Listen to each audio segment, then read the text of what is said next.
All right, a very good afternoon to you, and you're welcome to Good Afternoon Ghana. My name is Ania Fompofon. We're going through the stories of the day coupled with the details of it with some interviews for us to understand where we are as a country. Now, today on the table, or this afternoon, we'll be focusing on the effect of the CD that we are seeing. It's a rippling effect on other items, including transfer fares. Transfer fares has been a matter of importance because that's also what facilitates people, how easy it is for people to move about. We'll see what the transport operators are doing in terms of reductions of fares. Are they actually going to do anything soonest? We'll get into that. And then also we'll get into the economic changes in terms of the same city. What impact is it going to make? We have gold board today, what impact the gold board is also making.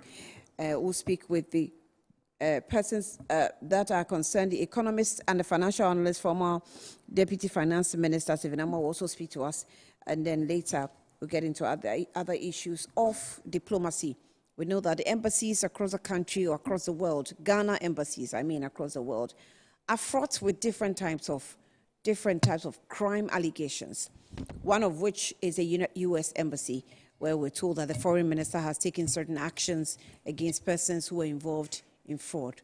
We'll give you all the details of that, and then we'll have some interviews, on that score as well. For now, Desmond Okrekudanso is standing by. He's bringing us the news briefs, and then we'll look at the stories into details. Desmond, you're welcome. Good afternoon. Good afternoon, Annie. How are you doing? I'm fine, thank you. How are you? I'm well, too. Anything that informed your color today?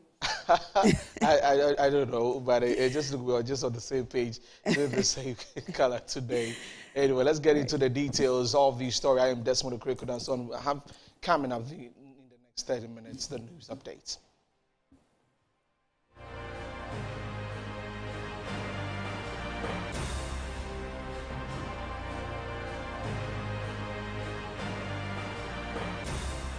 This afternoon, the Ghana Private Road Transport Union issued stern warning to all drivers demanding full compliance with the newly agreed 15% reduction in transport fares. We'll take you live to some stations where transport operators are yet to fully comply with the directive. Also coming up this afternoon, we'll be talking about the Ghanaian embassy in Washington, D.C. That is to be closed for a few days from Monday, 26th May, as part of a restructuring and systems overhaul after uncovering a major corruption scandal. We move on to the next one, and President John Mahama has attributed the nation's recent economic gains over the last 5 months to effective leadership, debunking claims by leading members of the opposition, the NPP, that the country's recent economic gains were due to their policies. The details of these and many more coming up.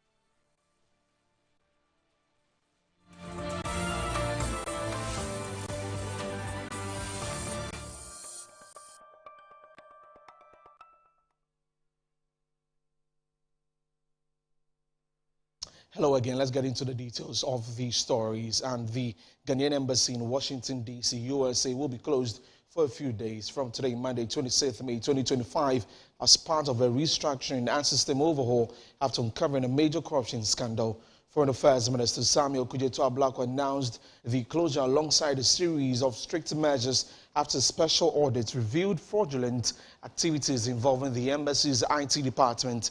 Here's the Foreign Affairs Minister's post on Facebook.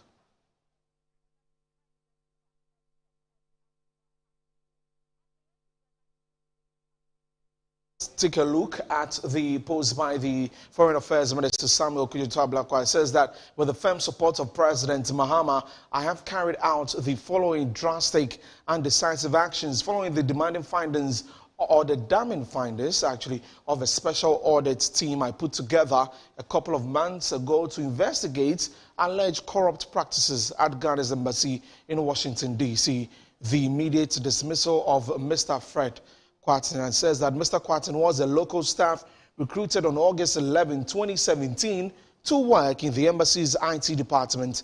According to findings and his own admission, he created an unauthorized link on the embassy's website which diverted visa and passport applicants to his company, Ghana Travel Consultants, where he charged extra for multiple services on the blind side of the ministry and kept the entire proceeds in his private account.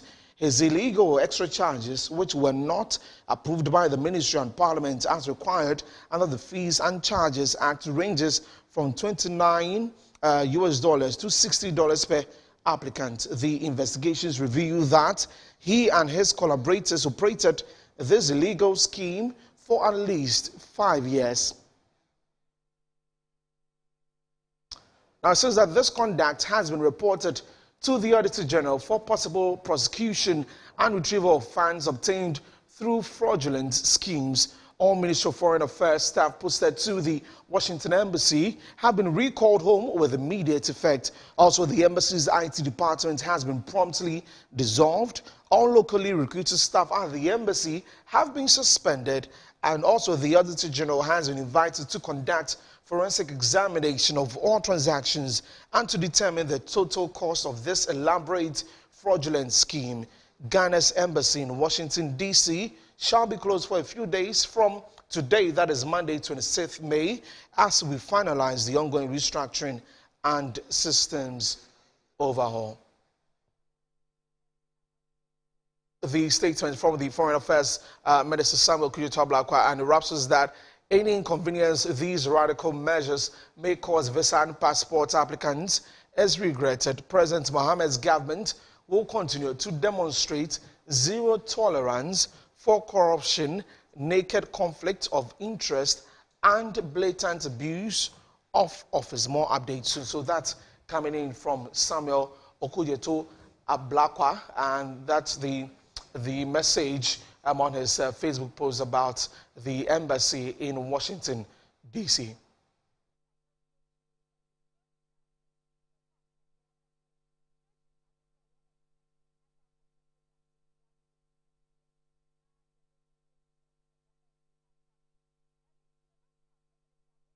Well, we'll get into the details of that later on the show. Now, away from that, President John Dramani Mahama has attributed the recent nation's economic gains over the last 5 months to effective leadership. He debunked claims by the leading members of the New Patriotic Party that the country's recent economic gains were due to policies they had put in place before leaving office. January, every step I've taken is meant to restore the faith of our people in our democracy and let them know that we can lead this country in a way different from what has been done in the past. And so to try to do this, one, the first and foremost was the cost of living and the general hardship that Ghanaians were going through. And so that has been one of the main focuses of the administration in the last 5 months we've been in office, focusing on stabilizing the economy, focusing on reducing hardship, cutting down expenditure, bringing more accountability into government, enacting a strong fight against corruption, introducing codes of conduct to guide leaders in political office. So these are all things that we have, focused on and fast-tracked in the last 5 months. And happily, we have seen a response to the work that we've done, especially when it comes to the economy and hardship and all that. And somebody says, point to one policy that you have implemented to make the CD appreciate. And I said, one policy. It's not about one policy. The answer is effective leadership. With effective leadership, we can turn this economy around and create a better life for our people. And that is what I'm committed to make sure that by the time we finish these 4 years, we'll set a standard in government that whichever party or whichever people come into governance cannot reverse the gains that we have made in restoring our people's confidence in our democracy.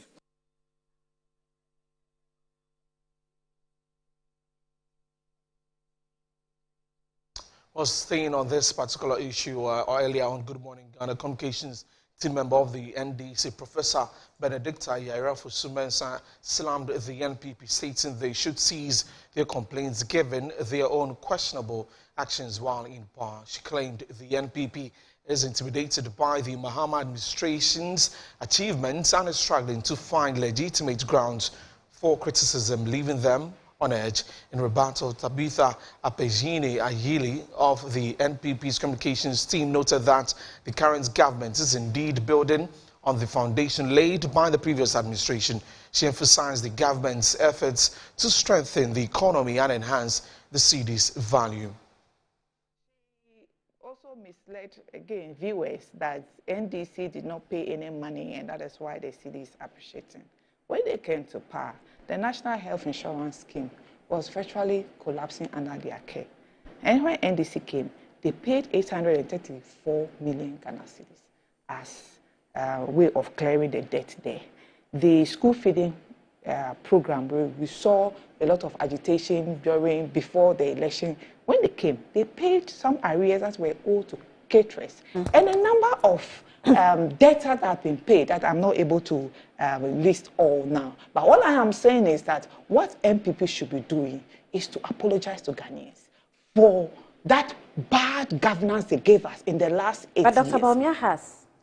He has apologized. He has apologized. Yes, so she should not come and say that, oh, the cedi is appreciating because the NPP kept in policy. At the time when Bawumia was even saying that they were doing gold for oil, the more they even tried to constitute a committee, the more the cedi was going up, or the more the cedi was performing worse off. So you cannot say that you have 8 years to really show Ghanaians that you are a good manager of the economy. You couldn't do it. And within 5 months, we are seeing all the economic indicators pointing towards the right direction. We've seen the cedi appreciating with over 14%. We are seeing prices of fuel at the pumps coming down. We are seeing food prices coming down. Ghanaians are better off today. If you say we are rich, the cedi is doing well, then you should be able to give your energy minister money to go and buy fuel instead of him coming every day to lament to Ghanaians. I think those very telling questions should be telling us a lot. It has nothing to do with, coming here to do propaganda. If the cedi, as I said, is 1 cedi to $1, somebody like me, and I know a lot of NPP people, will be happy to see that, because that was what we were all fighting for. Now, we can say all these things, and we cannot also ignore the fact that the dollar is actually, stressed. They have their own crisis that they are grappling with. We all know the external shocks, external whatever is also having an influence. We pray that it gets better for all Ghanaians. That is our prayer. Now you come and tell us that the cedi is doing well, the economy is booming. Meanwhile, lending rates is at 28%. Why are you not reducing it if the cedi is actually doing so well? Reduce it so that people can go and borrow money and make investments. You see, so that's saying that when the fundamentals are weak, the exchange rates will expose you, can probably come to play later on if they continue to play the ostrich with the cedi.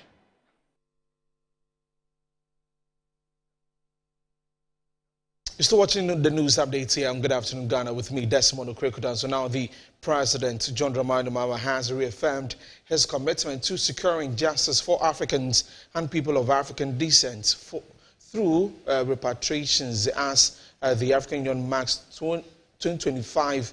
Okay, I'm going to take that again. He said that at the Africa Day 2025 message, and the President, who serves as the AU's champion for the cause, underscored his dedication to working with African leaders and stakeholders to advance meaningful progress. Africans, esteemed leaders, brothers and sisters of the African continent, it is with great honor that I address you today on the occasion of Africa Day 2025. As we gather in Addis Ababa and connect across our vast continent and beyond, we celebrate our resilience, our rich heritage, and our unwavering spirit. This year, our celebration is particularly significant. The African Union has declared 2025 as the year for justice for Africans and people of African descent through reparations. As the AU champion for this critical cause, I'm deeply committed to working with you all to achieve this vital objective. For too long, the legacy of slavery, colonialism, and neocolonialism has cast a long shadow on the lives and progress of Africans and people of African descent. These historical injustices have left deep scars. Reparations are not merely about financial compensation, they're about acknowledging the profound and enduring damage inflicted upon our people. They're about confronting the uncomfortable truths of our past and taking concrete steps to rectify these wrongs. We seek justice, justice that encompasses a comprehensive range of measures, including official and unequivocal apologies from the nations and institutions responsible for perpetrating these historical injustices, addressing the crippling debt burden that continues to stifle economic growth in many African nations, a direct consequence of exploitation and unfair trade practices, providing resources and expertise to empower African nations to achieve sustainable development and participate fully in the global economy, returning stolen artifacts and cultural treasures that rightfully belong to our heritage, investing in the educational initiatives to promote a deeper understanding of African history, culture, and contributions to the world. This is not a simple task. It requires courage, determination, and a unified front. It requires us to engage in meaningful dialogue with those responsible and to advocate tirelessly for our rights. I call upon my colleague African leaders, civil society organizations and youth groups, and members of the diaspora to join hands in this important endeavor. Let us work together to build a future where justice prevails, where the wounds of the past are healed, and where the potential of every African and person of African descent is fully realized. Let Africa Day 2025 be a turning point. Let us reaffirm our commitment to building a continent of prosperity, opportunity, and equality for all our people. Let the pursuit of reparations be a testament to our resilience, our determination, and our unwavering belief in a brighter future. Happy Africa Day. Let us move together, united in purpose, towards a just and equitable future for all Africans and people of African descent. And that was President John Dramani Mahama speaking on the AU Day celebration. Now, away from that, the Ghana Catholic Bishops' Conference has called on President John Mahama to declare a targeted state of emergency in areas worst affected by illegal mining, known as Galamsey. During a visit to the Jubilee House, the president of the conference, Most Reverend Matthew Jemfi, presented a series of strong recommendations to help combat the growing threat of environmental degradation caused by illegal mining activities. Take it step by step.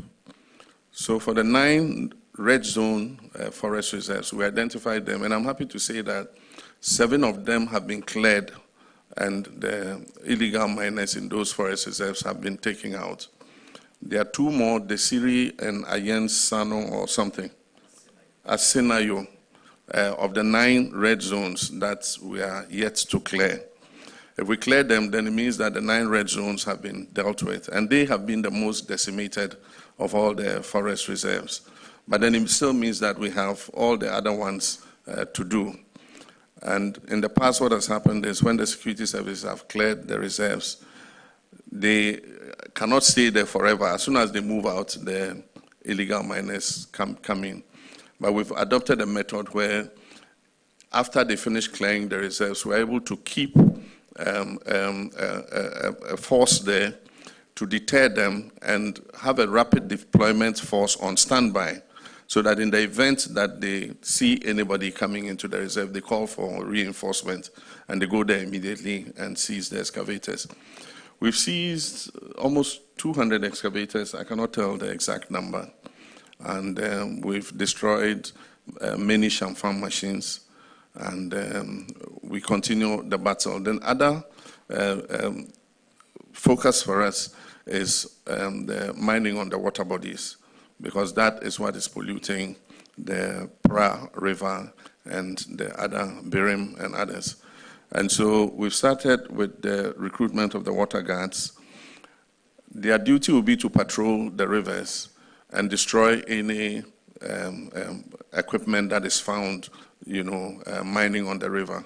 Recently, you must have seen the video of a big, dredger, mining dredger that was set on fire, on one of the rivers. That is the beginning of the work of the water guards. Happily, the water guards are drawn from the communities along the river, who are the ones who benefit from the river. And so they have a better incentive to help in the fight against the pollution of their rivers. Small-scale mining is done in Canada, is done in Australia, is done in many places.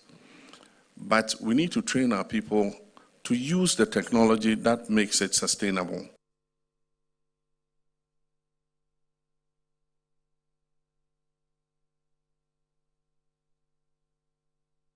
But the paltry economic gains from Galamsey pales in comparison to the devastating and irreparable damage that Galamsey does to our environment, our economy, and to the esteem of Ghanaians as a people. Your Excellency, we propose the following, and we are ready to back you up in all ways to arrest this menace. First, repeal of permissive legal instruments. Audit and repeal legislative instruments enabling unchecked licensing under the Minerals and Mining Act 2006, Act 703, and associated legislative instruments. 2, moratorium on licenses. Immediate freeze on new artisanal and small-scale mining licenses until a full review of environmental and social impact is completed. We believe there should be targeted state of emergency. Declare, Your Excellency, a limited state of emergency in all the affected zones to suspend all mining activities temporarily. Deploy military engineering units for reclamation. Restore lawful local governance and other. Then decentralized oversight. Establish district-level mining task forces with civil society and church observers to monitor local operations.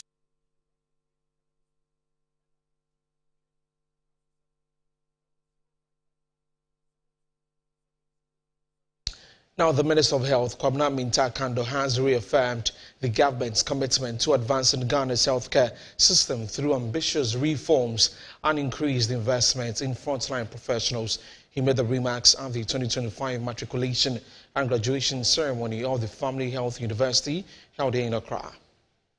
Addressing the gathering as guest of honor, the minister congratulated the 303 graduating students and 444 matriculants, commending the university for its pivotal role in producing competent healthcare professionals. In his address, founder and president of the Family Health University College, Professor Kweu Kume, announced that the university would intensify its focus on action-based research, particularly in areas of urgent national importance such as maternal health, infectious diseases and mental health. He emphasized that the ceremony was not merely a celebration for the institution, but a landmark for the entire healthcare sector in Ghana.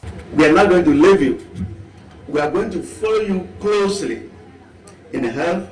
You follow people, and we will guide you for all that you do. You will not leave your study groups. You will not solidify in them and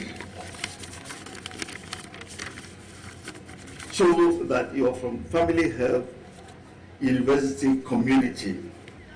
The matriculants in particular take our studies seriously.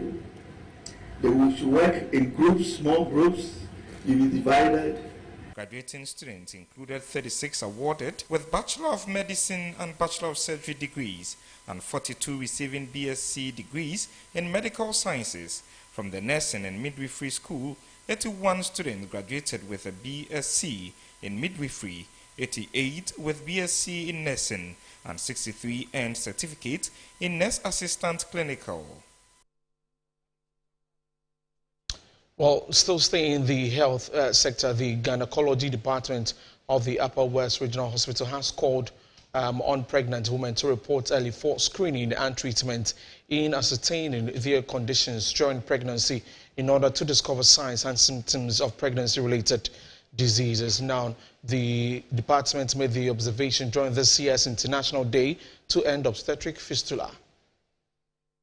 The Upper West Public Health nurse Gladys Cheyu lamented the psychological impact on women as the condition causes a breakdown of marriages, therefore a need to encourage women to report to health facilities early.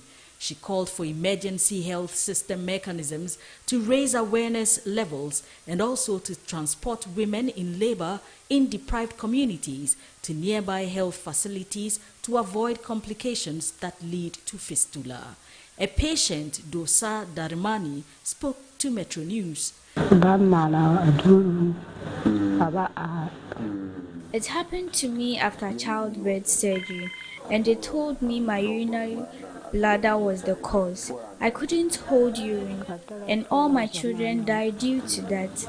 I had no one taking care of me as I relied only on God, who helped me to raise funds to come to hospital. It is really worrying me, and I have no husband as I am always alone and I really need help. The day, according to Dr. Gildas, is a clarion call to action to prevent new cases and treat existing ones by ensuring that quality maternal health care is a possibility for all women across the globe. Challenging situation in terms of this program is being sponsored by UNFPA, so it's about funds. Most of these women are from a low socioeconomic demographic, so if you do not encourage them that it's free, because they will be here for a while. If you repair the fistula, they might stay here for a couple of weeks, between 2 to 3 weeks. So if you do not encourage them that they will be taken care of in terms of their feeding, in terms of their daily upkeep, which is being supported by the UNFPA, then they will not come out. So they mostly have to do with sponsorship. And that's all for the news updates here. I'm Desmond Okreko-Danso, and handing over to Annie Fampofu for the rest of the program. And of course, I'm looking forward to the conversation about the 15% reduction in transport fares already over the weekend. Saw a number of videos where there seemed to be some arguments between some of the conductors and the passengers, but very interesting one. Annie. I think GPRTU has the biggest responsibility in ensuring that, because when fuel prices goes up, there's that agreement depending on the percentage of increase. They have to also increase the transport fares, which sometimes you see when it goes against the government will also be fighting, increments, because the people then will start complaining. But now it is on them. The prices have reduced. If you go to the pumps, you see 12 cities and even lesser. Yes. So why don't you want to reduce that? The percentage of reduction in fuel prices is quite drastic, and so it has to make effect on the cost of transports that we are experiencing. But I've also seen another post where somebody posted that he did the trip to, I think, Takoradi, and the amount is actually reduced from 100 or something to 85 or something like that. Oh wow, that's drastic. Yes, that's really drastic. Yeah, that's really okay. So we'll see how it pans out in the coming days. Yes, we'll be speaking with the those in charge to see if they are able to make further plea to drivers and associations to make sure that they effect the reduction of the cost. Okay, Annie. Yes, thank you for your time. As always. Okay, so we'll be getting into that issue pretty shortly, and then let's see how further we can ease the pressure for you. There's been the questions of how sustainable this is. There's been the question of, who, really worked on the economy to effect this change in the drop or in the appreciation of the city, and how we can sustain it. The Bank of Ghana has also been updating us with the prime rate and also some actions the bank has been taking for now. We'll take a breather when we come back. Get into all that.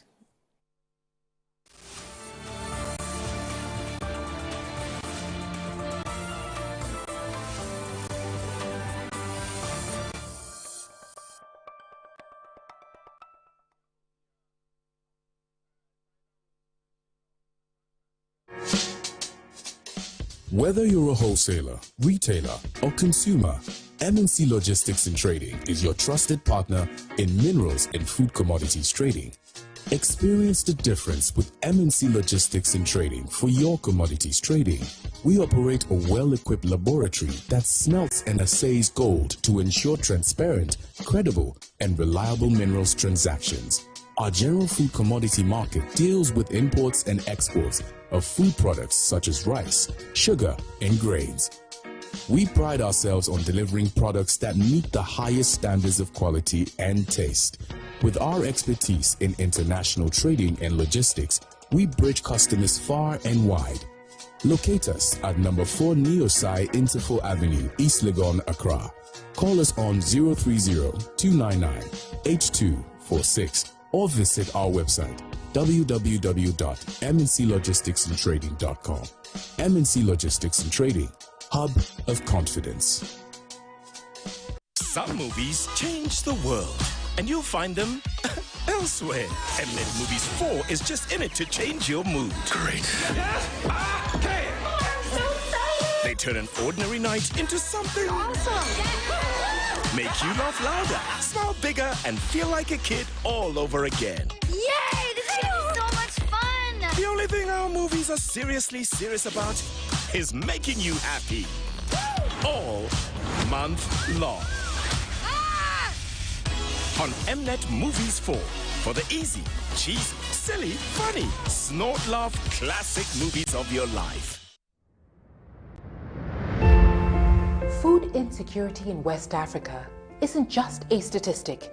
It's a crisis affecting millions, not because of a lack of land or talent, but because our food systems are struggling under the weight of conflict, climate change, and limited investment.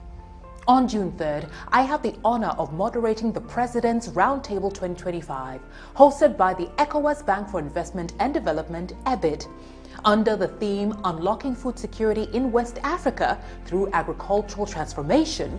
We'll convene leaders, experts, and change makers for a strategic conversation, one that moves far beyond talk into action.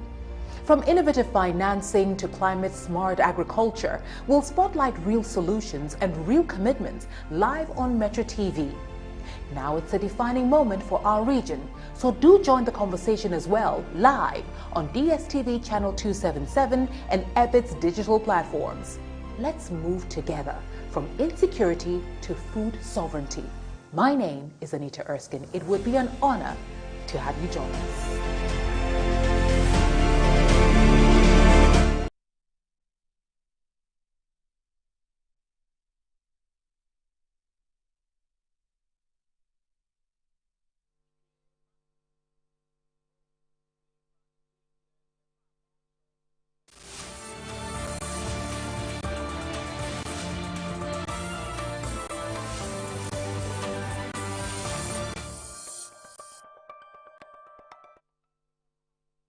You're welcome back.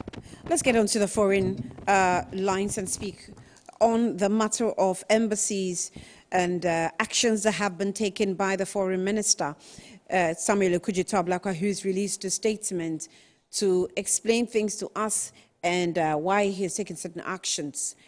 If we have the statement now, I feel we can go through it, and then I'll make a reference to a story. So that's what was read to us by Desmond earlier, but let me take it again for you to be abreast of what it contains. So it says that, with the firm support of President Mahama, I have carried out the following drastic and decisive action following the damning findings of special audit team I put together a couple of months ago to investigate alleged corrupt practices at Ghana's embassy in Washington, D.C.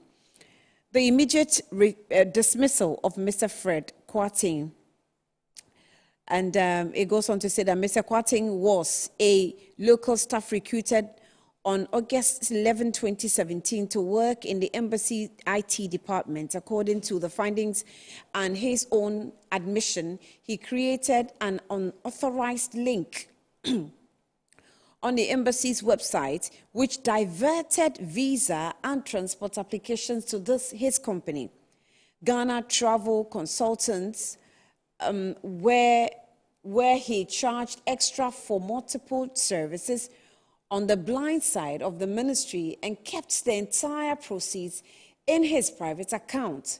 His illegal extra charges, which were not approved by the ministry and parliamentary as required under the Fees and Charges Act, ranges from $29.75 to $60 per applicant. The investigators revealed that he and his collaborator operated this illegal scheme for at least 5 years. Now, this conduct has been reported to the Attorney General for possible prosecution and retrieval of funds obtained through the fraudulent schemes.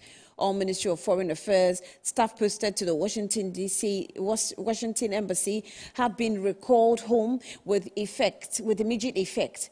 Now, so take note that all Ministry of Foreign Affairs staff posted to the Washington Embassy have been recalled home with immediate effect. The Embassy IT department has been promptly dissolved. All locally recruited staff at the Embassy have been suspended. The Auditor General has been invited to conduct forensic examination of all transactions and to determine the total cost of the elaborate fraudulent scheme. We finalize on the ongoing restructuring and systems overhaul. So any inconvenience these radical measures may cause visa and passport application is regretted. President Mahama's government will continue to demonstrate zero tolerance for corruption, naked conflict of interest, and blatant abuse of office. More updates soon, and we're expecting the Foreign Ministry, to give us some updates actually pretty soon, because there's still people who are working on their visas. This is how the Daily Graphic actually captured the story, and it says that the Ministry of Foreign Affairs has recalled all staff of Ghana's mission in Washington, D.C. with immediate effect over alleged fraudulent activities uncovered in that embassy. Now, some officers of Ghana's embassy in the United States of America, USA, were found to have allegedly created a parallel bank account to the state account in which they collect visa and other service fees due the embassy. The Ministry of Foreign Affairs, Samuel Okudzeto-Ablakwa, who disclosed this to the Daily Graphic yesterday, said that a new team of staff of the ministry would be dispatched to take over operations at the embassy, and we're hoping that this will be as soon as possible.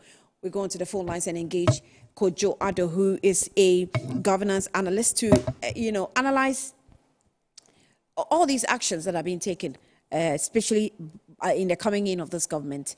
Kojo, thank you so much for your time. You're welcome to Good Afternoon, Ghana. Thank you very much, Annie, and good afternoon to our viewers. Right. Where you are, I don't know, there's a little bit of echo. So if you can just reposition yourself, we'll be grateful. So, okay, as Kojo is trying to reposition himself, let me just remind you that we're trying to engage him on the development that has come from the Foreign Affairs Ministry with Samuel Okudzeto-Ablakwa, Minister, taking action on an embassy in Washington, D.C., with alleged corruption and corruption-related activities. Still, investigation is ongoing. Kojo, thank you for your time once again. I haven't spoken to you, after this government took over. So let me pick your observation, your opinion on the performance of the government so far, 5 months into office. Well, 5 months, it's been good, it's been bad. I think that the 120 days measurement of the president with the social contract that we had with Ghanaians as to the appointment of certain ministers, the immediacy of his swearing in those ministers, appointment of key state-owned agencies, and then also structuring some of the new ministries that we have, and then thereby appointing more of the youth into certain key positions has been very commendable on his part. However, I think that one of the dents on the president's image and the administration that I do not know that has gone probably unnoticed, unrecognized, but the media being a bit quiet on it has been the rampant raid into the homes of previous appointees. That if it had been the previous government, I mean, you know how people would have been able to talk about it and then calling people, the president, the former president, very vindictive and non-law abiding person. But I think that social media has been able to bring that issue to the highest level of recognition, whereby we are condemning it and knowing that if you're inviting somebody, invite the person, but this raid of police, armed BNI officials, national security, led by Richard Japa, who we know his issue with the previous administration, has dented the president few months in government. But early days yet, Annie, early days yet. Let us give more time, especially with social infrastructure, especially with international relations, especially with education, which is very key, and agri. These are some of the meters and some of the key performance indicators that will be measuring the president by going forward. Annie. Right. So, in terms of the current arrests being made by this government, you're saying that it has actually put a blot on the administration. How soon, or how do you think that they should make changes in the way they invite people for investigative purposes? Annie, I mean, there are standard operational procedures. Someone goes against the law, you invite the person. Whichever security apparatus that is in charge of it, whether IOCO, whether BNI, whether National Security, whether the Ghana Police Service that is totally in charge of internal security, regardless of the issue that the person is connected to. Believe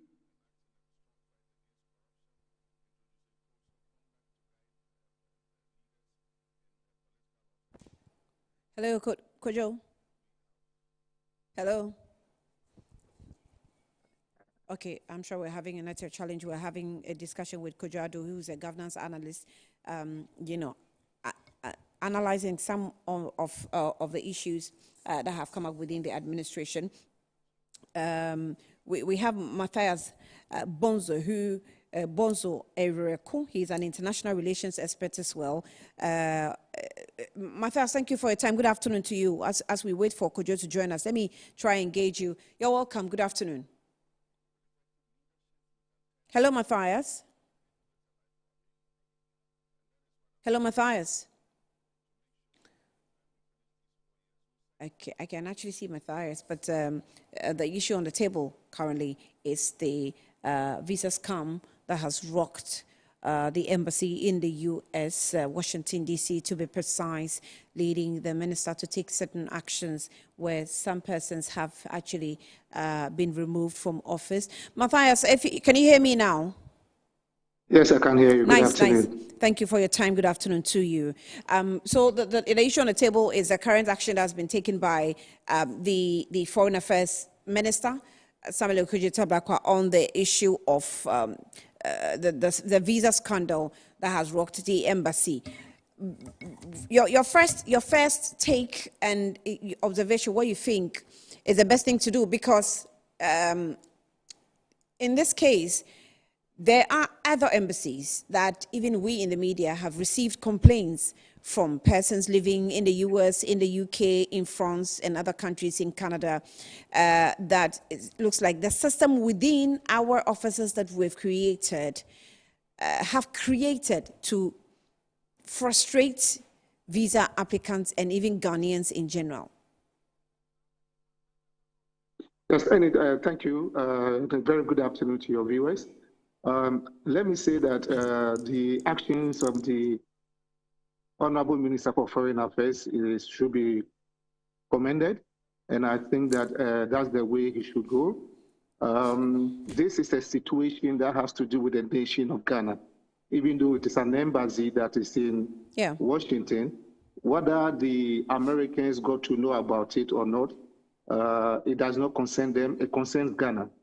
So if it was something that had to do with the American nation, the Americans could have declared this person as a persona non grata, or they do not want him in their state again. But this is Ghana, and Ghana is taking an action or even worse, its own citizen. Yeah, or even worse, an enemy to the state, because this is a country, you know, exactly, issuing visas. Exactly. So first of all, we should all applaud the Honorable Minister. If whatever they are saying is true, then he needs to be commended. And it should not be just saying that it is Washington. We need to look at all our embassies around wherever we have bilateral relationship with. We need to look at the embassies and then see whatever is going wrong in the embassies. And this should not only be a matter of saying that, okay, we have suspended the person or we withdrew the person's this, and this person cannot be a diplomat again. So before the incident, he was a diplomat. Now that he's been withdrawn, his diplomatic immunity is gone. So it is something that we really need to take a look at. And it's an open door, it's an open eye for us to see or to understand whatever is happening around our embassies. So for me, I think that it's a good thing. And then we should really commend the minister for whatever he's doing. And it is true. In management, if you see that whatever you are doing is not good, you have the right to recall the people he's recalled. So he is not aired, he is not against the law, and whatever he's recalling the people is good.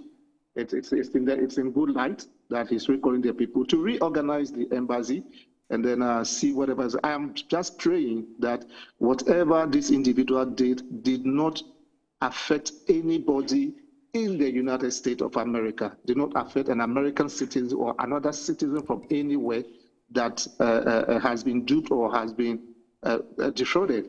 But it has to do with Ghana. If the money that was taken, the money belongs to Ghana.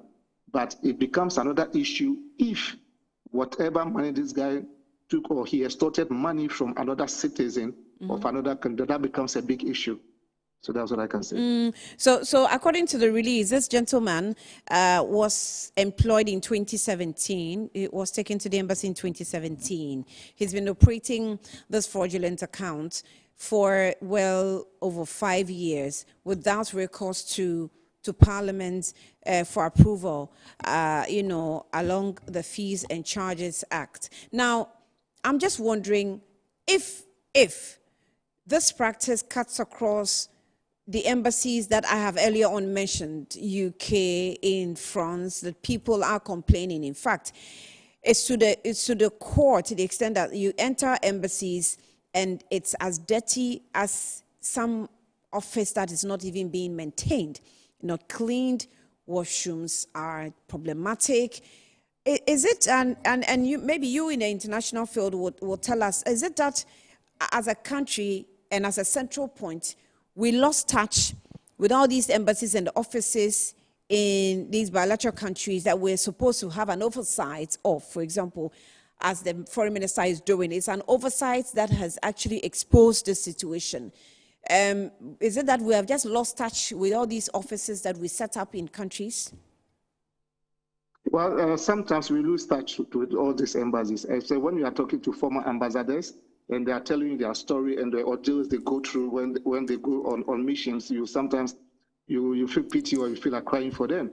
Sometimes the nations or the sending nation tend to forget about the mission abroad, especially their vehicles, their welfare, a lot of things. And this is one, because, but we should also say that just like the president cannot know everything that is happening in Ghana or in his ministries, so is the ambassador in the sending state, in the receiving state, because look, as we are talking, this is an IT person. The ambassador may not have knowledge in IT. You understand? He may not have knowledge in IT. So if the IT person who has understanding of IT and knows how to open a different account or do something, is doing something, that might be on the blind side of his, on his blind side. But what are we looking at? We are looking at how sending states tend to forget about their missions in the receiving state. Because, for example, you go to, let me use La Côte d'Ivoire for example. I go to the embassy in La Côte d'Ivoire a lot. And sometimes there are so many things. The building, we don't know the last time the building was painted. You understand? And sometimes their salaries takes time for them to receive their salaries. And I don't know whether it is IGF they are doing this because the embassies have to do IGF, like internally generated funds to cater for them. So I don't have a full picture of that.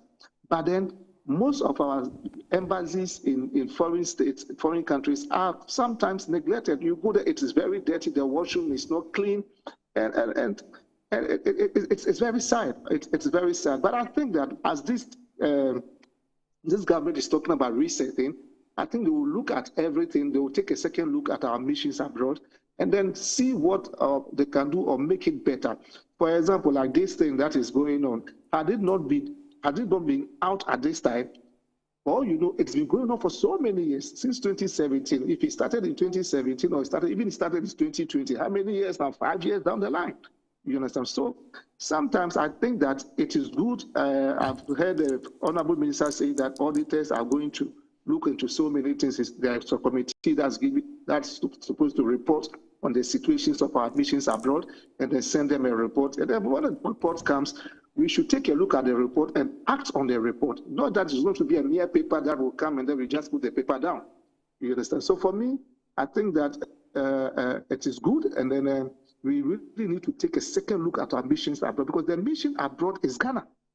What we forget to say, to understand, is that whatever mission abroad is Ghana. That is why even if somebody is an embassy, is in the Ghanaian embassy in the United States or in Washington, whatever is going on in the embassy in the United States in Washington, whether you are a policeman and you know that somebody is fighting in the embassy of Ghana in Washington, you cannot enter because of diplomatic immunity. You cannot enter.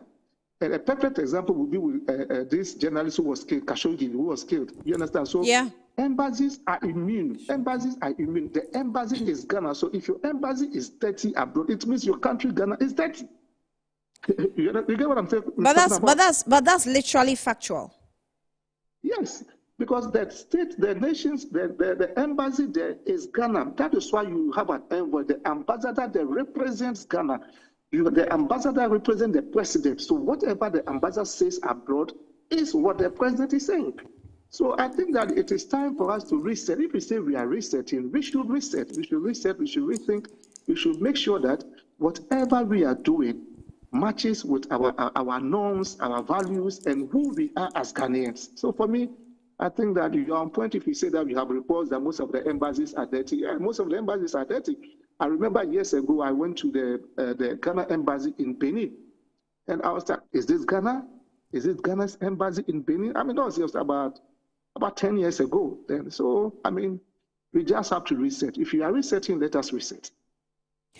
You mentioned a situation which is a little worrying, that if you send in an ambassador, or if you send an ambassador, Kojado is back on the line. Kojo, I'll engage you shortly. But if you send, Matthias, if you send an ambassador who has no idea about, IT, that's worrying. The ambassador, even according to the labor law, we are expected to train and retrain. So if you have a choice of an ambassador sending into a country and he has no idea about IT, there is some level of basic knowledge about IT that he's supposed to be trained for. So he can query, at least to the capacity where he can query the numbers, understand the numbers behind the figures, query certain actions that he's not seeing because he has some basic knowledge. Obviously, this just goes beyond bad leadership within the missions or the embassies. This is just on us as the whole country. Yes, and I understand where you are coming from, but just like the president of Ghana may be president, he's a communicator, but he might not know everything about IT. You understand? So there are people who mount this post, like the gentleman who mounted the post. You should understand that he has failed Ghana. He has put Ghana into disrepute, and then he has not been patriotic to Ghana. You understand? So basically, like I said, the ambassador must not know everything. Most of the time when you are sending ambassadors are people that they are diplomatic, who have diplomatic careers, or a military person, or a policeman who understands, or a CID who's gone on retirement, or, most of the time, these are the people you send. And then you send people who understand, who have knowledge in other fields.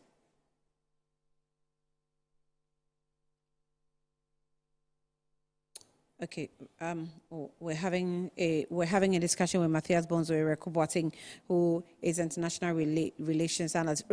Okay, Bonzo, if you can land, and then I'll get to Kojo. I think you're back. Hello, Matthias. I'm done. Yes, your line it froze for a moment, so I just want you to land, and then I'll move to Kojo. Yeah, so I'm saying that the ambassador, yes, like you are saying, is true. If you have somebody who has knowledge in all these fields, yes, Tom you, like the French will say, Tom you. But if the person does not have field in all this, it doesn't mean the person cannot qualify as an ambassador. Just as the president may not have knowledge in all the fields.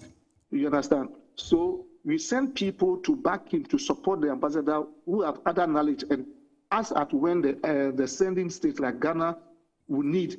Do you understand? So this, like I was saying, this guy who has the knowledge in IT has not been patriotic to the state. He's failed the state. He's putting the image of the state into disrespect. Yes, because as I'm speaking to you now, this news will be on the internet. The Americans will know, the Russians will know, everybody will know that this is what Ghana was doing. And this person, what he's forget to understand is that he was not representing himself in the Washington or representing his family. He was representing Ghana. So whatever he's done now is an indictment on Ghana. So that is where my point is. And I think that the fact that somebody doesn't have knowledge in IT or whatever it is doesn't mean that he cannot be an ambassador. He can be an ambassador, just as the president can be a president, but he has a finance minister, he has a road minister, he has a minister for lands and natural resources. So this is how the embassy also works.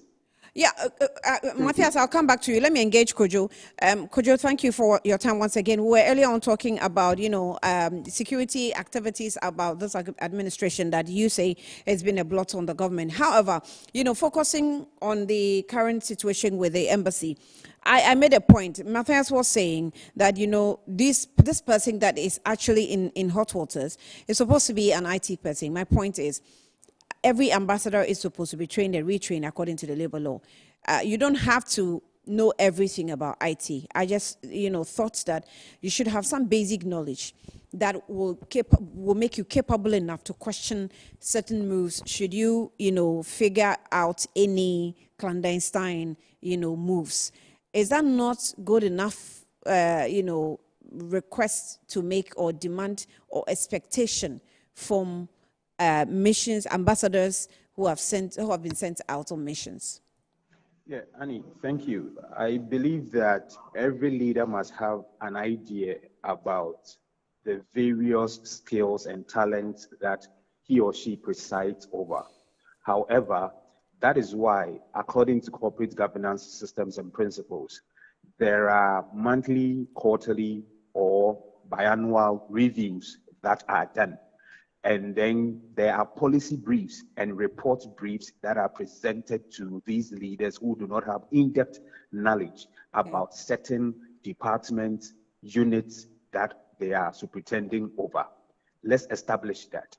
What's this mandate? How often do they conduct an IT audit of the embassy in Washington? Do they have a point of feedback from persons who hitherto get the services of this embassy in Washington, i.e. persons who are even Ghanaians and resident in America, or non-Ghanaians who intend to come to Ghana on tourism or business purposes? Do they, and I know, and as you said, most of these complaints have come to your consoles and you have been reviewing them. This might not be the first time. This person was posted 2017. And at what time did he gain grounds to be able to manipulate and go above the normal system that has been there? Do we own our own database, i.e. the IP, the internet protocol systems that we use? Does it belong to us or it belongs to the US? The servers that we run our applications and our services on, do we own what do you call it, authorization to these servers at all? If we do, then I believe that anything that would have gone contrary on that system would have been able to flag out.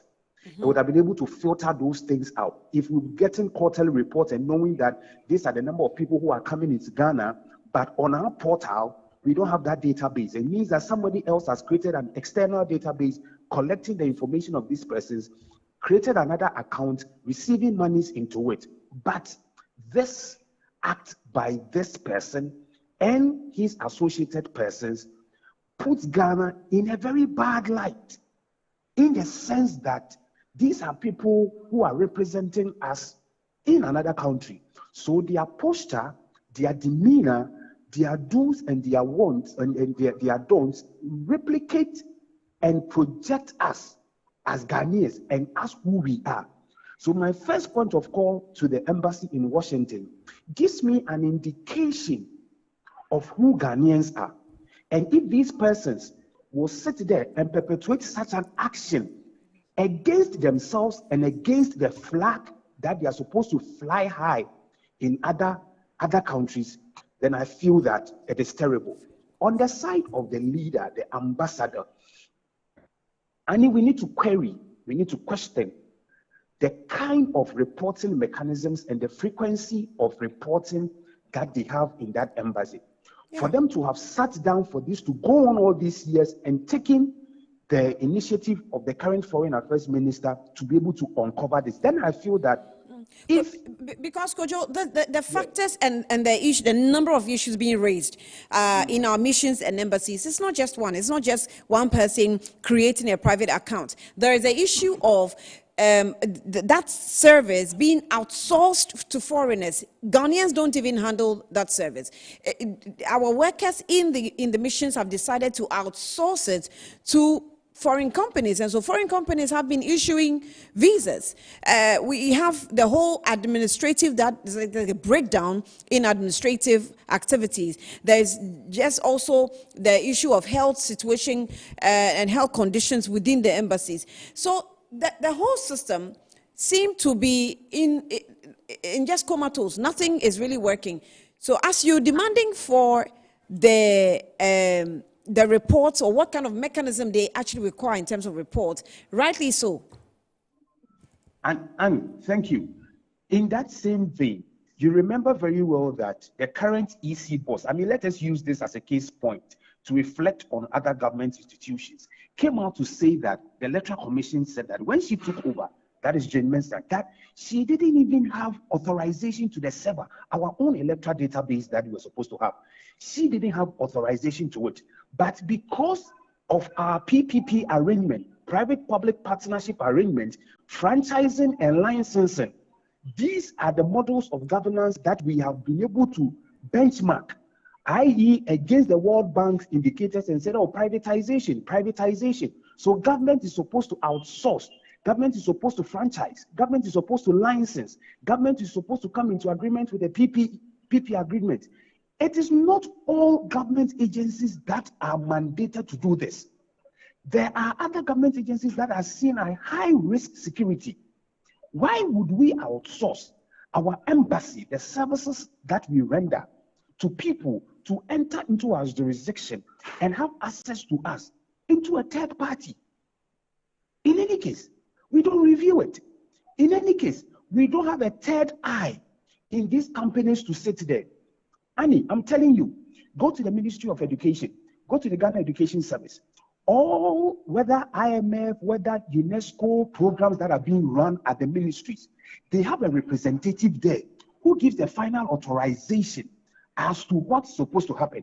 The recent case in point, you remember when we went to the IMF, you know they sent their reps to the Ministry of Finance to sit there and to know what we do every day. Right.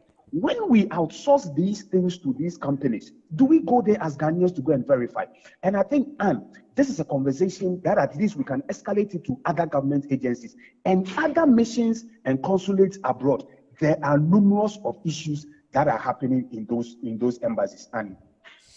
Kojo, I'm grateful for your time. Let's leave it here, and I'm sure I will engage you again as we continue to unfold. This continues to unfold because the minister is saying that some more updates will come up soon. I'll get you back for more discussion. But let me, finalize with Matthias. Matthias, if you're still there, I'm still here. Yes, your final words. With regards to what Kojo has also added. What I want to say is that we shouldn't only focus on the IT person alone.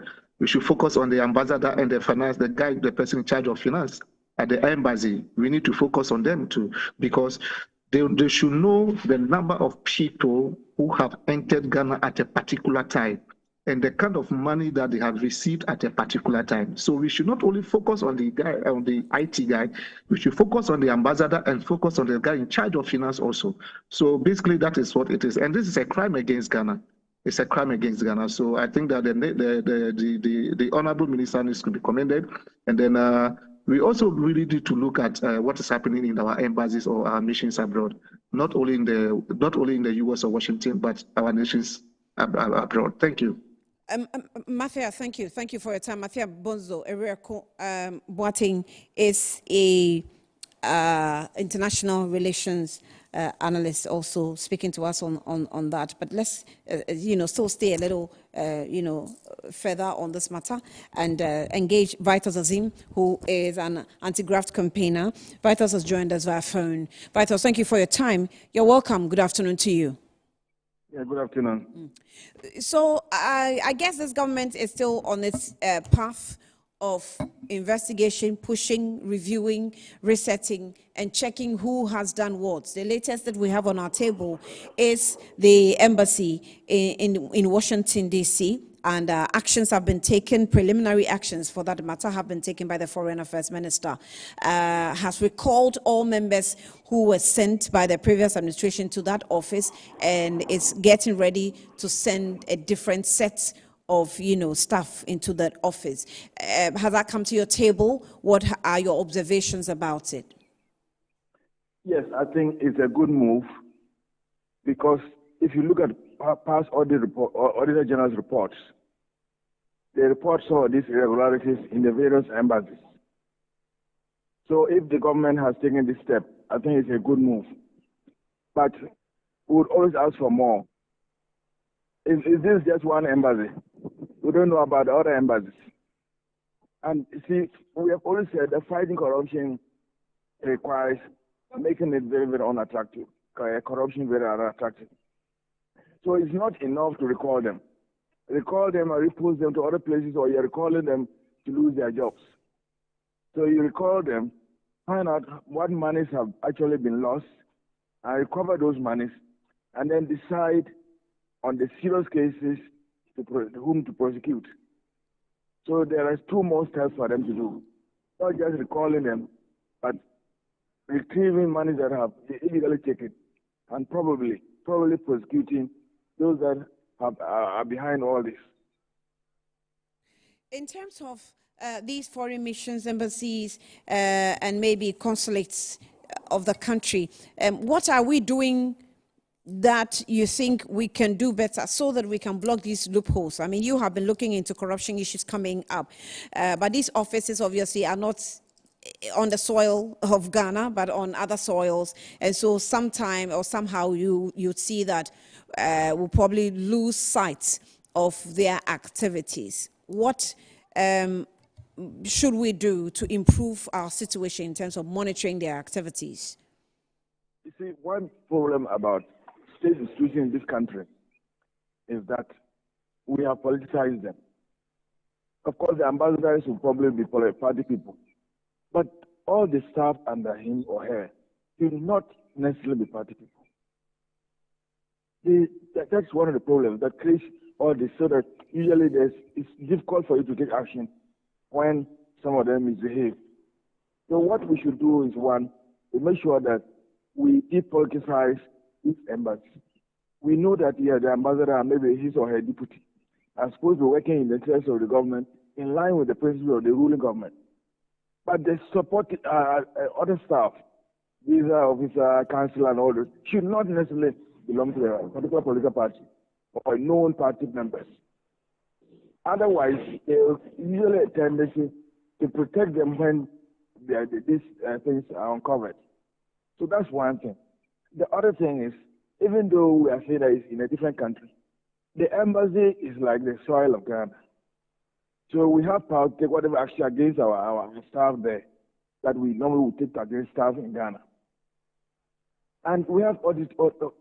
We should have regular audits to see some of these things, but not just the audits themselves, but also to ensure that we take action on those audits. There's no point spending money auditing institutions and shelving the reports. We need to act on the reports, and that's what will make corruption very unattractive. So, Vitas, one issue that we're trying to, break down has to do with how we equip leaders or ambassadors who go out there to represent the country. And we're also looking into their expertise, the field that they have to have knowledge about. The current situation that the minister is dealing with has to do with the IT department. And, my guest, Kojo, and Matthias both agree that they should have some basic knowledge and they should know what is required to even peruse systems and departments that they probably do not understand their technicalities. What's your take on it? Because sometimes this is what happens, that the workers or the staff use to, escape the system by stealing from us. Well, we have the career diplomats, and then we have the other people that are the political appointees. Yes. So we probably need to increase the numbers of career diplomats to our embassies. And then, as I said earlier, to depoliticize a lot of the positions, so that you look for people with the necessary expertise to occupy very key positions like the accountability institutions, let's say those handling finances. If we just pick somebody because he's a party loyalist and send the person there, he or she may even be expected to contribute money to the campaigns of the political party. And in the past, there have been some even government officials going out and refusing to take the accommodation provided by the embassy or by the sponsors. Sometimes you are invited by a foreign body, giving an economic, let's say, Star 3 hotel, and then the fellow decides he's going to a 5-star hotel. And then the embassy is compelled to pay the difference. So these are things that we need to look at. And if we want to deal with them, let's look at the audit reports, act on the reports of the Auditor General. Take serious action on those that have been found to have violated our financial regulations, and then taking appropriate action against them. Right. Mr. Vice President, we'll leave it here. Anti-graft campaigner speaking to us. Thank you for your time this afternoon. We're grateful. fighters as him there, and I think two major things that he's asking for. Let's demand reports from the embassies and the teams that we work with, or we send out. Let's also, not just recall the people who are involved in the scandal, but also prosecute them. Let's find ways and means of getting our money, because that's the whole underlying factor. We need the money, retrieve the money that we've lost through them, and then we prosecute them. Also, do this across all the missions, embassies, and consulates we have across the world. We'll shift from this scandal that is still playing out, and then we'll get into how to make the lives of the Ghanaian better, improve, and less costly. And in this case, we're talking fuel prices. There's been calls for drivers to reduce their transport fares. Some have, others haven't. But let's go onto the streets and engage Ghanaians.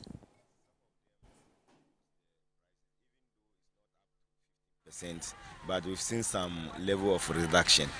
I just came from Kaswa this morning, and from Kaswa to Carnation it was 8 cedi 50 pesos, but I paid 7 cedi 50 pesos this morning. But I'm now going to Osu. I don't know the price yet, but there is some effect. Oh, I'm very, very happy because normally we vote for government to have some ease in our life. So if transport fares has been reduced, we have some comfort in our dealings. Fair now, I'm artist in the air, but fair no. Every year, say munchen, na say fair no. Obesan artist fair no artist so first one. Nka artist second one na nka artist fairness wa mai. Say na artist first one, artist first one na artist fairness no say artist second one na. Obesan fair no obesan artist one na obesan ede. Union head no money ebia minister no ehia no money negotiate. Okay. Union head no me say the last time you increase fare no target the unions ni na no almost increase and sana yes increment no and before come minister say di kan ye de so almost increment ye no from the unions target tuama national na asefo no e so ye ho adwuma e reduce na unions no so no ticket tuama drivers in almost increase and reduce on na ansana almost drivers say day year but obia dia remain baby wo we so reducing no kakra bi the bus na wo driver na wo bre because you be a cost ru bia na wo baby wo union no nkasa kra no the ticket ni increment o year wo ni bibia so from increment a year last time no e da so ho na nti wo ja wo de wo ho a no be can drivers in when you this omudia say enye fe if I try your mind the 950 pesos this year you want 1 cedi free so but man no moton de no pure water no bottle water no e bit on 5 cedi e bit on 4 cedi e so mo no mo nyina price number pepepe e bit beton 5 e bit on 4 cedi there esa anode 50% no pass nya for no podo mo try nso bona mo buye o 50% no yes na ye free no so 10% pan ye for na she dan go down baby ayo o ko to first near to me diesel 20 Ghana come marina ba se sia diesel 30 Ghana come me for come marina ba first na age 95 se sia age 85 ya ti so amamu bubro e ma e high mpo me trip am ko ba yes na ka was me nya 5 million 4 million na me nya 50% anya ese ma mo nya boteka kra aboso ka spare part ni body o mo ti so a yes be tilo ya be tilo for so dollar no egusu ba fu mpere ma anti so na mbra say sami series na fu ani so mbra fu be 10% ansana wati fu ani so anya say dia o mu sisi an every accommodation verse no na say nya be 4 million 5 million sisi dia ba 3.5 count na for so ntie so bookmas station master so ntie so na sisi be say na bi da ko hwe ni ma me no mu akwase indicata ma say me pani chaw onya boteka kra aboso ka fo ntie so a yes be tilo first so eya pa say ya ti petrol so ama lole fence e be ba fom ya da nyame ase eye baby am tell me take so far near G 9 cities they say 8 cities we are 10% and 15% na say about 75 say some G 8 cities and the government can difference ka club Until GPRT for the government sanom koshia sanom kasa. Government 15%, I didn't think about 10%. There's a comedy 7 city 50 pesos. Moji 9 city. It matters so they are about 7 city 50 pesos. So 8 cities no moji. I guess there's a campaign for me to also start boarding trotro again. I'll consider that. Abbas Imoro is Industrial Relations Officer for GPRTU, and he's joined us via phone. Abbas, thank you for your time. Good afternoon. Afternoon. Abbas, so my first question is if you can just refresh our minds. When you are seeking an increase in transport fares, what has been the agreement between the transport unions and government that at what percentage do we increase fuel prices before you come in and demand for the increase of transport fares? Is it 15% or 20%? It depends. We look at the components we use in running transport, not only fuel. Lubricants are inclusive, spare parts, then documentations, we look at the tax, permits, insurance, etc., etc. Whichever of these components rises, we look at that and base our argument on it and look for the percentages. Then we slash it on the lorry fares. Yeah. Same as the decrease. We look at these components, whichever has been reduced to some extent, then we also reduce the fares. This has not been the first time or second time. I quite remember later part in 2022, it was the same fuel that we used to increase lorry fares. Not long, then the decreases came and we used this very fuel and reduce lorry fares as low as 16.3%. And everybody complies. So I'm surprised today why some are being recalcitrant to the same issue. It is just unfortunate. We are not here to make sure that all the components should be reduced before we can reduce lorry fares. But even if one component is being reduced to some extent, why not? We have to reduce lorry fares. We have to do it so that we move forward. So this is what exactly happens. Because if these components are considered before the increase of transport fares, I think same must be considered in the decrease of transport fares. You heard some of the drivers also, make a reference to the spare parts components. The one who said he wanted all the components to be reduced, and we can't wait till all the components are being reduced before we take decisions. Any of the components, when it reduces to some extent, yes, of course, we have to make sure we adjust ourselves to it. How are you ensuring that you're able to, let your drivers? Because when it comes to increment, you don't even have to tell them. They're on their own. You just keep splashing. But when we're considering, yes, we are doing everything possible. You see, whenever we meet, particularly with the Transport Ministry, who also stands in for their citizens, it then becomes law on the land. So we are looking at the other way around to make sure that the law of the land works. So, but definitely, those who are not complying shall comply and make sure we all move forward happily. How are you going to make sure they comply? Yeah, we'll come out with maybe an announcement or otherwise. An official announcement that will, yes, or otherwise, or any action can take place. Maybe that will make sure everybody comply, because you can't say there are no laws in Ghana. There are. Gone were those days. Laws must work.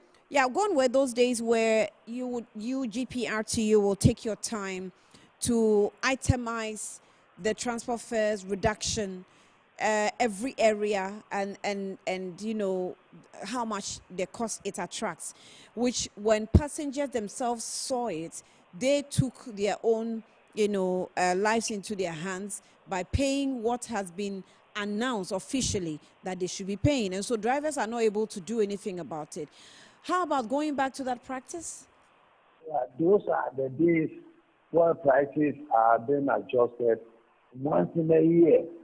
And even we are being informed about a week or fortnightly before that decision is being taken.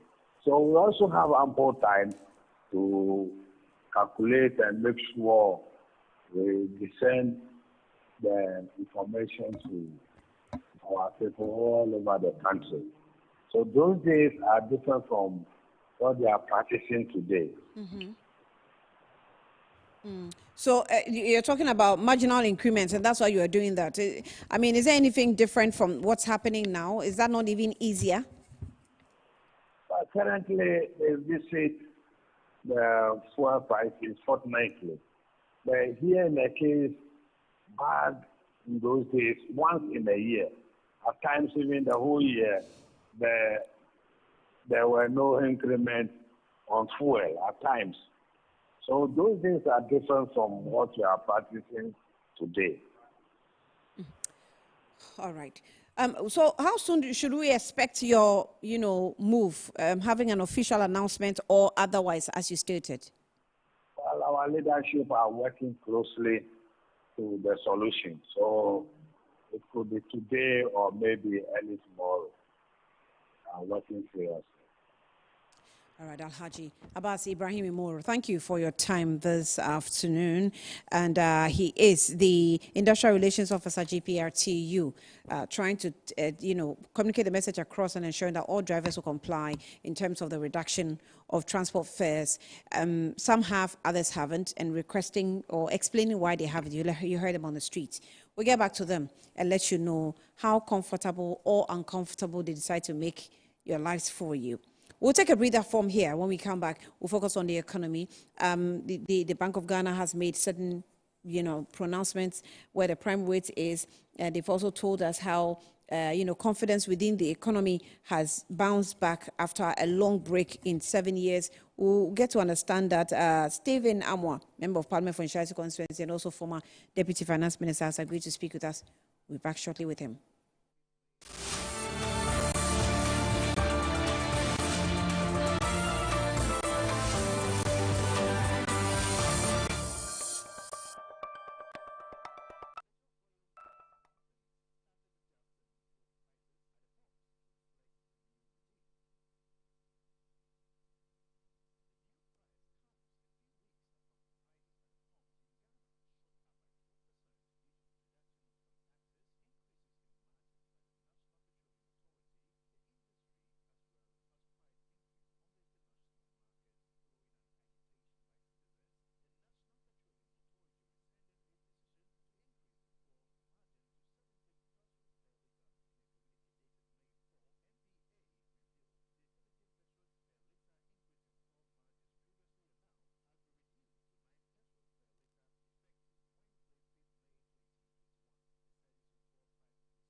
Ama, nansi mi jeno wo bin enko ye kwao. Ama ma ye bohu se kontomra akija.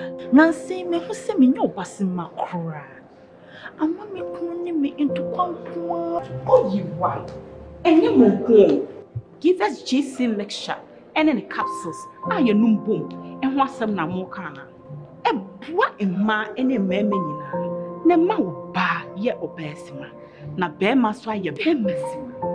Ya, we be boa wo kunu. Ama ne giant sa wo de hye ne botum. Na wanyinya ne nti sese ne oyi chopon.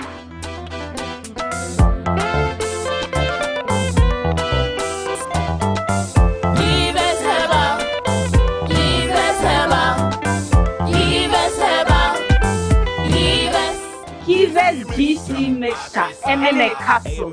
Achisa. A painful battle one more menu for one and Quada when if you do me. M&C Group is a leading investment holding company with expertise in minerals and food commodity trading, precious minerals refinery, real estate development, and logistics and energy. With individually registered companies, our headquarters is located in Accra, Ghana, with operational offices in Dubai, UAE, Hong Kong, and Guangzhou in China, Johannesburg in South Africa, Virginia in the USA, and Milan, Italy. We connect business markets and drive growth. Trust us to maximize value in every deal. Call us on 0302 551 917 or 0302 551 918 or send us an email mncgroup@mncgroupgh.com. MNC Group, totally reliant. Brand new on DSTV. When a nominee to the Supreme Court dies, his family begins to suspect foul play. Dad knew that he was in trouble. Hollywood's darkest scandals are exposed in this gripping 6-part documentary series. You have violence, fraud, homicide. And a rich and powerful family is thrown into turmoil when a young woman claims to be the owner's illegitimate daughter. You have another daughter. Stay connected to everything new on your home of entertainment, DSTV. Join the president of EBID and other leading development experts live on June 3rd, 2025 from 11 a.m. GMT on Metro TV Ghana, DSTV Channel 277 and EBID's digital platforms for the President's Roundtable on Unlocking Food Security in West Africa through Agricultural Transformation. Having financed over $113 million in agriculture and agribusiness projects and programs to build resilient food systems across the ECOWAS sub-region, EBID has prioritized tackling food insecurity in the sub-region in its Strategy 2025 with the aim of assisting member states to attain SDG 2 and SDG 3. Dr. George Ejekum Donko, President and Chairman of the Board of Directors of EBID, will be joined by leading development experts to discuss and share their collective experiences and perspectives on addressing food security challenges in West Africa, as well as finding innovative ways to ensure food resilience in the region. ECOWAS Bank for Investment and Development. EBID, transforming ECOWAS communities.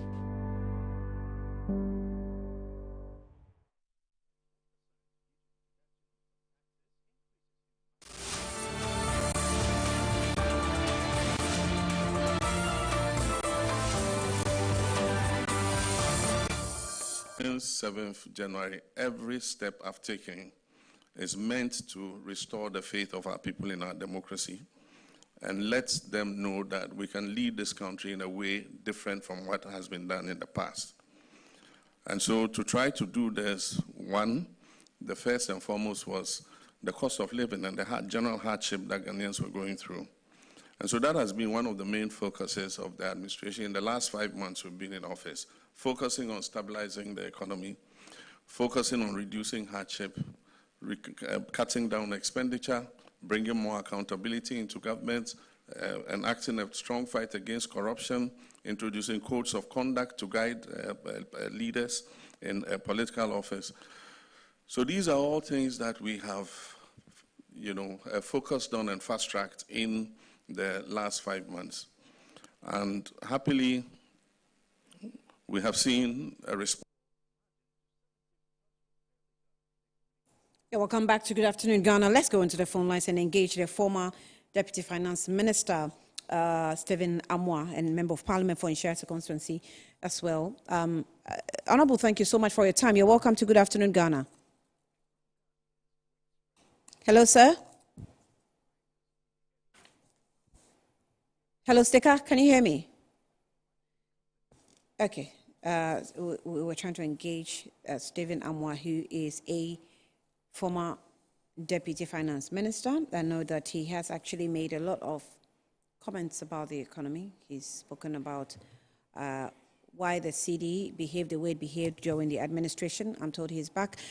Stephen Amwa, thank you so much for your time, honorable member. You're welcome to Good Afternoon, Ghana. Good afternoon. Are you ready for Parliament tomorrow? God willing, I'll travel tomorrow for just 3 days and come back. So I went to Parliament today to do the needful. So I'll join Parliament at the end of the week or Monday. Okay, so currently, where are you? To say this on air, I'm in Ghana, but I'm surprised you're asking me to tell you who I am. I'm in cantonment now, but you know, publicly it's just that I have to answer you. But yeah. It's a risky to tell you publicly who I am. Yeah. Mm-hmm. Yeah, I respect that. That's okay. So first, let's get into the economy. There's been that back and forth. I'm sure, of course, in your capacity, you have definitely monitored the movements of activities. The Bank of Ghana says that its lending rate has gone down, but it still stands at 28%. We are seeing the reports of Ghana's economy showing strong growth prospects. We've also seen the reports of what we say consumer business confidence has hit a 7-year high, and those are all reports that are coming from the BOG. His Excellency, the President, has also spoken, and he has indicated that, in his first months of this administration, he has focused on stabilizing the city. He's focused on fighting corruption, which will mean, I will translate it to mean, that he's trying to block loopholes where, we have financial slippages or leakages.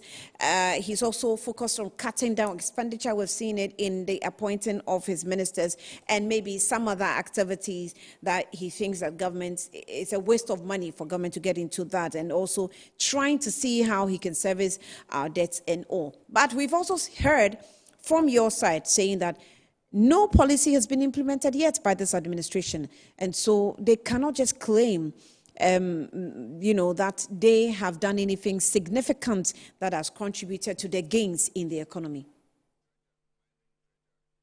Thank you very much. My regards to our cherished viewers and listeners is very up to you.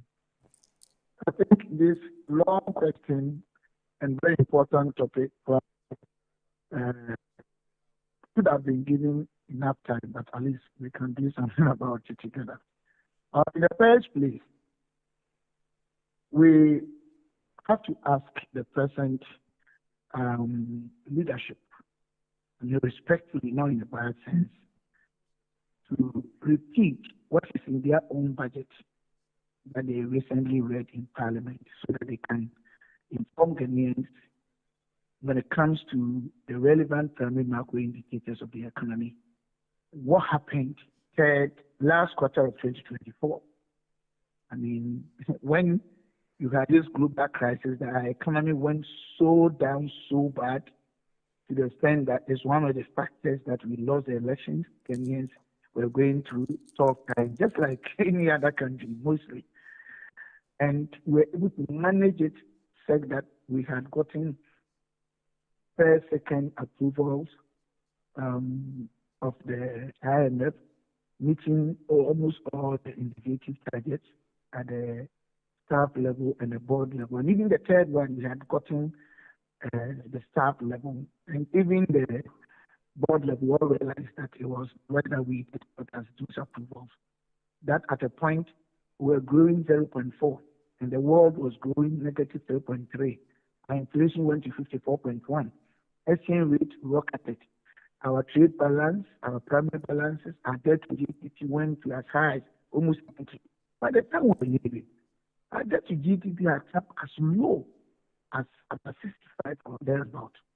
Our GDP has grown. Their own report had indicated 5.7, even higher than 2016 of 3.4. Our trade balance, our primary balance, inflation had been reduced from 54.1 to almost 23%. So ideally, all the primary macro indicators that were independent variables or causative factors of our exchange rate have been doing extremely remarkably so well. These are facts that they cannot run away from. Now, even the government's own configuration or arrangement or establishment of its board members and directors and other appointees, it's not even completed. This government has not spent much or anything remarkable, even this half a year, which I'm not saying because they're lazy. It's normal with any new government. And our cocoa price is now getting to about 10,000, which has never heard. I mean, I can be corrected anyway, best to my memory. Cocoa is getting to about 34 pounds. And then the NPP government left something that everybody is forgetting about. Something that is very painful. First time in the history of this country that cocoa syndication was not done with foreign investors. It was done with domestic investors. To the extent that almost every cocoa season, we send billions of dollars to those who refinance our cocoa and who are foreigners. This time, all these amounts, even before we left, over $500 million come before we even left power. And now I've heard, but I don't have official figure, that it runs over about $2 billion, if that is true. So the fact is that these factors are there to let what is getting domestically. The fact that it's not anything that they have done. I don't want to do anything with it, but when people want to do that, they want to explain. Then we also have the dollar side. What is happening? There's a trade war. And that economic whatever of that is happening between America and the other Asian countries such as China also put pressure on the cedi because they were not trading the way they were supposed to. So the demand for the dollar on the globe had also gotten challenged. And then thirdly, I mean, look at the neighboring countries. Almost all of them are into serious security issues, leadership crisis, democracy or democratic issues or whatever. It's with the exception that over 80 years, we've been able to hold our democracy. That, I mean, Ghanaians peacefully voted for His Excellency John Dramani Mahama. And so the moment this thing happened, of course, the confidence on the market and the investors rocketed because of the decision Ghanaians made peacefully to even give to opposition members. You're talking about fiscal discipline. It was one of the key targets of the IMF and the World Bank, or one of the key indicative targets. If we had not done that, there was no way they were going to approve our budget. Sorry, our 3 billion and 6 billion and all those things that we're getting from the issue that we had with IMF. So, my sister, practically, it's got almost nothing to do with the decision of this government. But of course, politically, as politics, especially in Africa and in Ghana, they will take the credit. NPP would have also taken the same credit politically.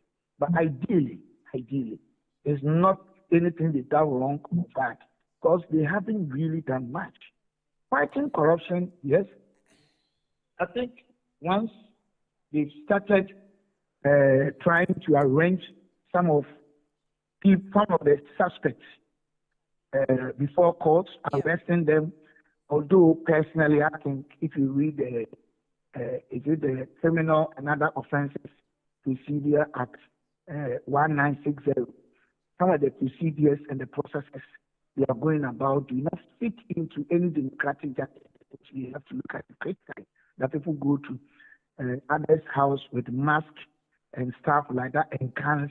It doesn't matter well. But of course, I mean, whether that is wrong or bad, for the attempt to find out whether people have embarked on any bad thing or good when it comes to Ghana's public place, that one visibly we are seeing that. let us run away from that. Whether they are doing wrong or right, I think that one they are doing it. But apart from that, if they haven't done anything, and talking about the small size of government, small size of government does not necessarily mean they are going to spend less or more. Let's wait and see. Let's wait and see. So you say that they haven't done much, and that is definitely unarguable because it is just 5 months old in government. Exactly. So what have they done to let the dollar or the cedi behave the way it's behaving? Well, you mentioned. Okay, sorry. Okay. You mentioned some favorable exogenous factors, and I mean, rightly so. Every government must take advantage if there are favorable exogenous factors that will benefit its country. Remember that the same U.S., apart from these favorable factors that we think is benefiting us, also took away an aid that it was giving us, and it was supporting our economy. Now, this government decided to task its members or its appointees to find ways and means of how we can close that loophole that has been created by the taking away of the U.S. aid. There's also been and what have they done? And what have they done? If I task you to do something, what has it been done? What is it? What is the result? So talking about issues, it's different from implementing them and getting results out of it.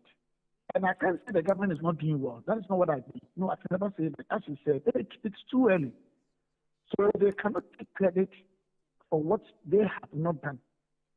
If politically, they want to say that for political arguments and political communication.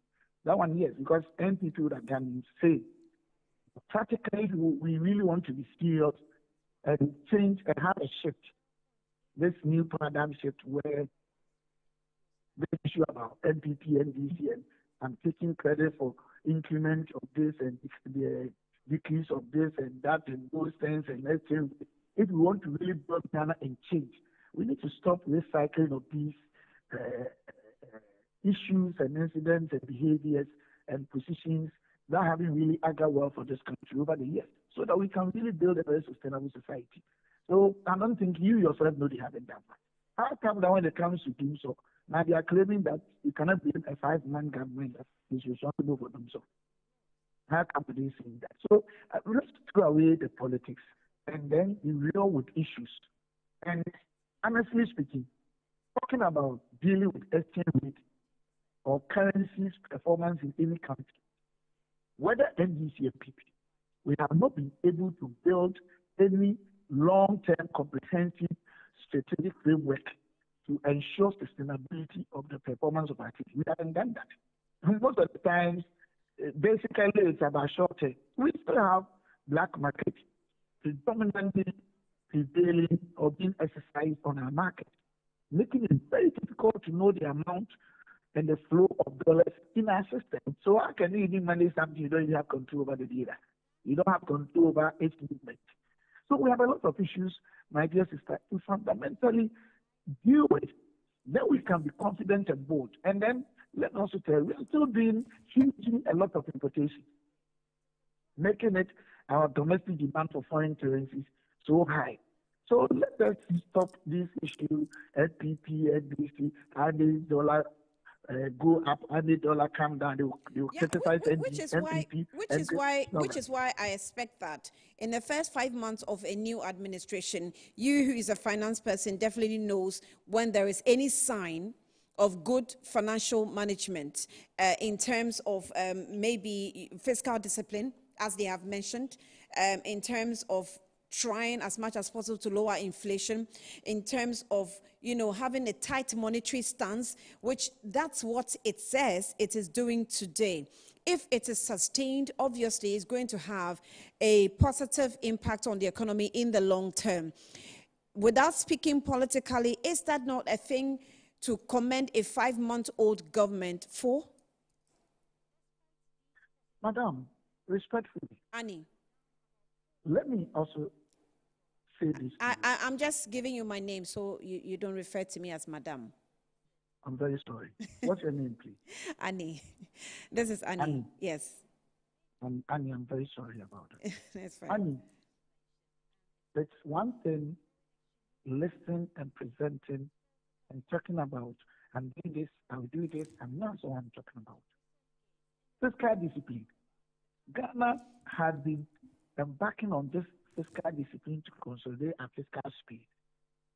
When we try to restore the economy after COVID, so go and check the data. That's why I want them to present again to Ghanaians. Last quarter 2024, what exactly did we leave this country? So that people who understand this whole thing about fiscal space management and government policies and fiscal discipline will come and tell us with their Bibles and Qurans in their hands, whether it is young people, those whose experiences are in this field will come and tell us. So it's just, I'm not saying they can't do it or they can do it, but they themselves know they haven't done anything in that sense.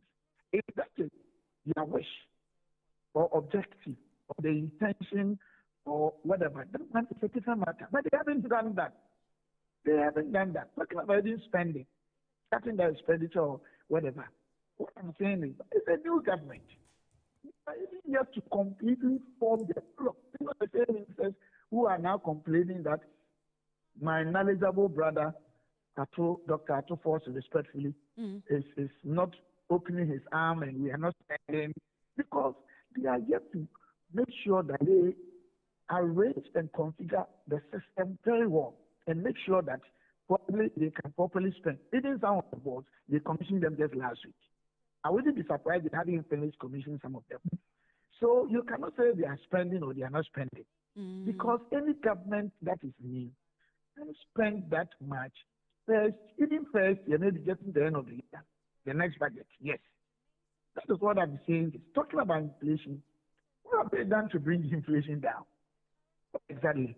Now we still have policy rate around 28%, if that is true. Yeah. And you call that a move that is quite different from what we're experiencing. So we need to check all these things well. And even policy rate, the NDC before NPP and before this, and this present NDC, have been having a lot of issues with Bank of Ghana when it comes to our monetary policy management with respect to the policy rate. I mean, I debated the NDC, His Excellency Dr. Mohammed, first time. I debated Bank of Ghana every time, mostly on your sister TV3. Even your place, I've come to speak on it before. Now, I didn't back them who can leave as I used to the other side. Inflationary rate targeted policy, monetary policy, is meant to bring inflation down or stabilize it. It doesn't necessarily mean that when inflation goes up, quickly you have to trigger the upward adjustment of a monetary policy. It's not right. It's rather whether the inflation is cost or demand. Certain things and then things have made. And there's a serious conversation in Ghana here we always want to battle with. So if you compare the two, sometimes it can be 20%. We'll start increasing policy rates with the intention to bring it down, and inflation can get to 40. It happens under those regimes. So even this issue needs emotional conversation. That's one thing we need to deal with. And of course, when it's about exchange rate, then no government, whether NDC or PP, can say that. I mean, it's a creditably or whatever it is. They've been able to provide a very sustainable technique or solution to our exchange rate issues, because there are still fundamental anomalies that if we fail to tackle them, we can't be sure how the city will behave tomorrow or next. It will happen probably organically, right, or with the market performance, not necessarily that A or B, because I'm yet to see that. Honestly, I'm yet to see that. Most of the solutions, whether in this year PP, are short-term. And no way in the world a short-term technical approach can really offer solutions to exchange rate issues sustainably. It's not done that way. Right. Right. Honourable Member for Insurance Constituency and former Deputy Finance Minister Stephen Abua Amwa, probably known as Tika. Thank you for your time this afternoon. I'm grateful. Okay. So we'll draw the curtain here on Good Afternoon Ghana, and this is where time will make it possible for us. We've been able to bring you all the details of what we intended to do, aside for the fact that we couldn't speak about the AU and a message that was given by His Excellency the President John Dramani Mahama. But however it is, I'm sure that we're able to serve you for the rest of the issues that were raised earlier on. Odo Cutting here. My name is Ania Fampofu. We're back tomorrow with Good Afternoon Ghana. My colleague Akwesi Afriye will be here to bring you the business aspect of the day. Thanks for watching.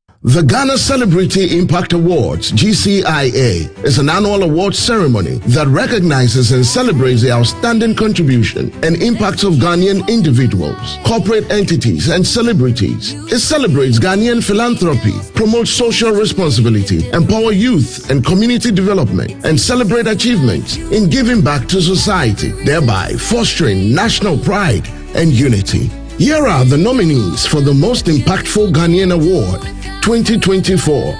Ibrahim Mahama, Engineers and Planners. Patricia Poku Diaby, Plot Enterprise. Dr. Gifty Akushika Lamte, Sedalco Group. Dr. Osei Kwame Despite Group. Samuel Amotobin, Tobinco Group. Kevin Autry, Springfield Group. To vote for the Most Impactful Ghanaian 2024, go to www.GhanaCelebrityImpactAwards.com. For enquiries and table reservations, call 053-755-0058 or 053-753-5390. The Ghana Celebrity Impact Awards is brought to you by Visa King, GCIA, celebrating the spirit of giving back.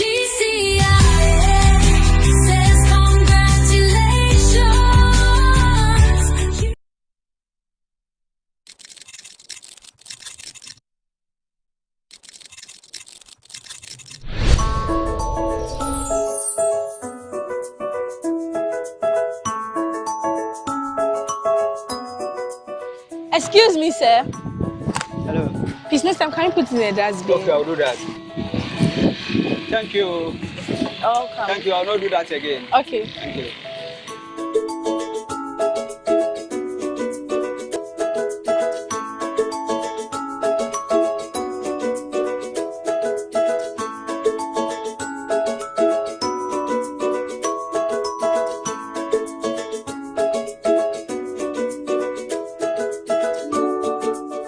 Girl, how are you? I've really missed you. Look at how she's looking so fabulous. I know, right? Thank you. Auntie Naya. Yes, dear. Uncle Kofi. Yes, dear. All you've been teaching me about sanitation, I've been teaching my friends at school, and it has been absolutely great. Really? Wow. That's a great impact you're making now. Sure. Keep it up, girl. Okay. Sure. Auntie Naya. Yes, dear. I need to tell you something. Go ahead. If we want to be successful as a people, we need to be aware of the importance of sanitation. That's true. That's true. You're right, Amma. You're right. That's true. Naya, do you know sanitation is so important and crucial in our society? Yes, Kofi, and I thank God for Kids Sanitation IQ, which you can also just say KSIQ. It is an important show that you don't need to miss it. Kids Sanitation IQ. That's a great show. I understand the show has been designed for the kids to educate the public on some special sanitation categories. I know, right?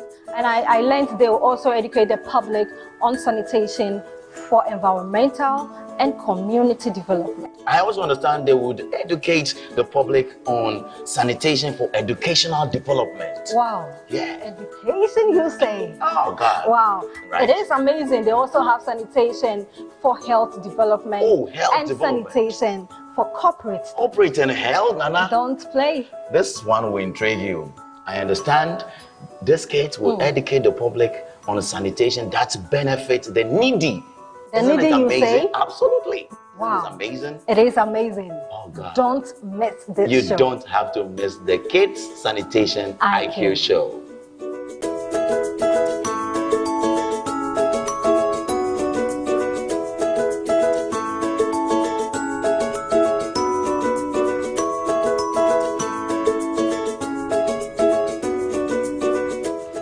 To participate, call 0209 300 300 0209 300 300 for an audition.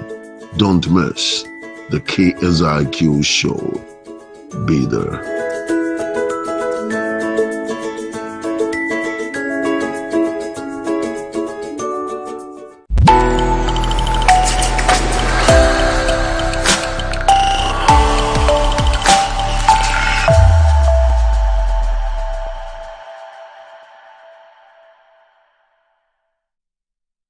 Hello. Hello. Hello. Hello. Hello. A look, a word, Hello. a first impression. And straight away we know. I can trust her, but not him. She's lying. And so is he. But he seems reliable. Hello. The level of trustworthiness that you perceive in another person's face, even when they're complete strangers, can predict criminal